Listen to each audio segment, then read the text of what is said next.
लगा बीतों की टुकला एक चखिताऊँ है।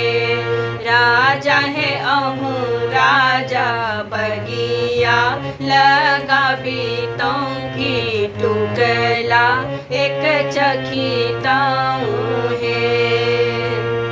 तोहे धनी ज्योति के छोटी के बुद्धि के मोटी है। धनी है तोहे धनी बेटा एक दीतों की सोहर एक सुनीताऊँ है। धनी है तोहे धनी बेटा एक दीतों की सोहर एक सुनीताऊँ है।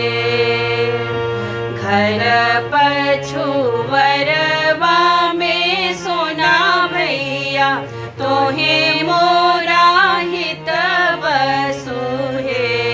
भैया है काठ के बालक बनाए दिया पिया के बुझाय बहे। भैया है काठ के बालक बनाए दिया पिया के बुझाय बहे।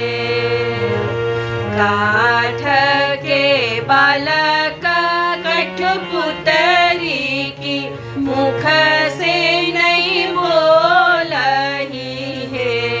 रानी है ठुमुक ठुमुक चले आंगन राजा कैसे बूझत है। रानी है ठुमुक ठुमुक चले आंगन राजा कैसे बूझत है। अंगना बाहरत तोहे चिड़िया की तोहे मोरा हित बसु है। चिड़िया है अपन बालक दिया की पैंच की राजा के बुझाय बहे। चिड़िया है अपन बालक दिया की पैंच की राजा के बुझाय बहे।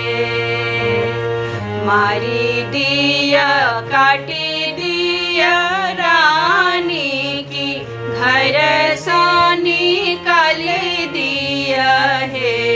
रानी है बड़ ही दर्द के ही बेटा से हो कोना पैचते बहे। रानी है बड़ ही दर्द के ही बेटा से हो कोना पैचते बहे।